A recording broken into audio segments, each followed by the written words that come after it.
Hello again. This is Dr. Keith Hendry with another episode of the Quick Wellness News Nugget. Hope you're having a good day out there today. Have another interesting article coming to you. This one is from Newsweek.com. Remember, if this is your first time joining me, I am a naturopathic doctor. I am a plant-based or vegan naturopath, and I take articles as they come out during the week or during the day, and I basically give my commentary and thoughts on them from the perspective of a natural practitioner.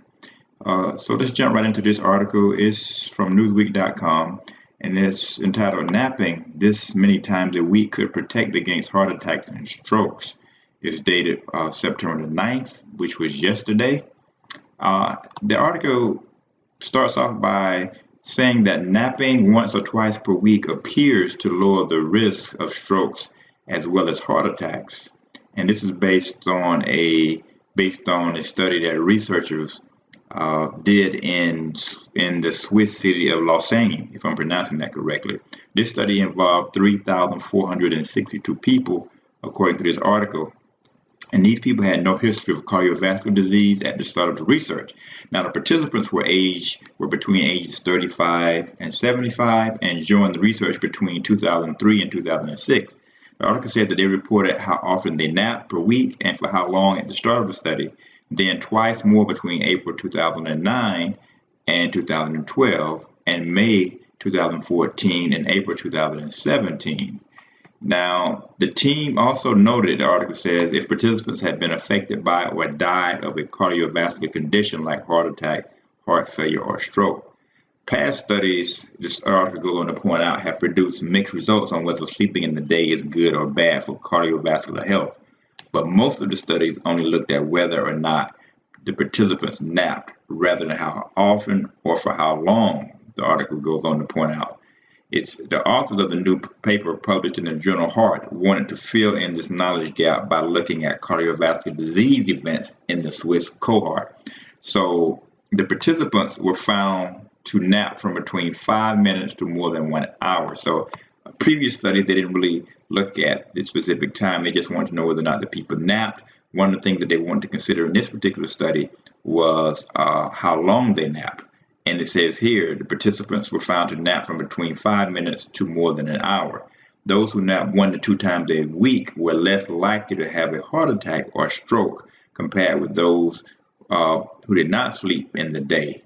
So they found that those who napped once or twice a week tended to were less likely to have a heart attack or stroke compared with those who did not take a nap in the day. It says the subjects appeared to reap the benefits no matter how long they napped, and sleeping in the day more than once or twice a week didn't seem to provide any extra benefits in terms of heart health. So in other words, if they took naps, say, every day as opposed to once or twice a day, the study says it didn't seem to matter to give them that much more benefit.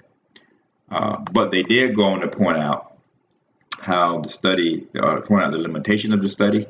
The co-author, Nadine Hausler from Lausanne University Hospital, told Newsweek that the study relied on the respondents accurately reporting how often and how long they napped, and also the participants were asked about napping in the afternoon, so the amount of morning naps may have been underestimated.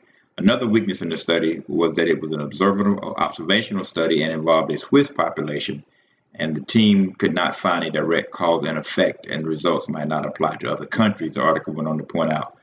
Now, I would say that even though it was not pointed out in this study that napping more than once or twice a week had any greater benefit on heart health, I would say I would recommend that if you could, nap every day, even if it's 10 to 15 minutes, because even though this study only looked at the heart, the body as a whole, there are other benefits connected with sleep, just overall. And anytime you can take what they call a power nap, it can only do you good.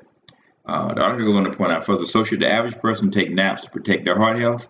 House explained, quote, our study was carried out in a general healthy population, and thus we may say that an occasional nap can potentially be beneficial regarding cardiovascular disease for general healthy adults. These results remain to be confirmed by other studies, though.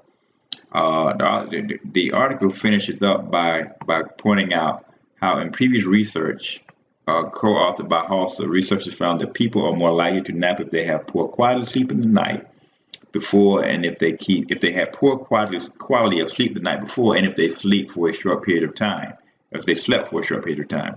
They found napping in the daytime did not affect how participants slept or whether they had a good night's sleep.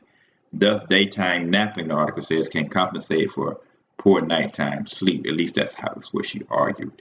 Now, I would say that do not try and not get good sleep at night and try and make up for it in the day as a whole. I think that you can still get those 8 hours of sleep per night. It's beneficial to get into every hour of sleep that you get before 12, doubles that you get after 12. So I would recommend that you try and get the 8 hours of sleep per night. And if you need a nap or want to take a nap or want to take a power nap, by all means do so. The article went on to say that they still have many questions to answer to be able to make recommendations related to napping and cardiovascular health. They say we need additional research that tracks napping patterns over time. And again, I think that's a good idea to get even more sound information on it. Until that time, though, I would recommend that if you can take a nap, if you need to take a nap, even if you make a habit of taking a power nap every day, 10 minutes, 15 minutes, by all means do so. Thank you for joining me in this quick Wellness News Nugget. This is Dr. Keith. Until next time, take care and God bless.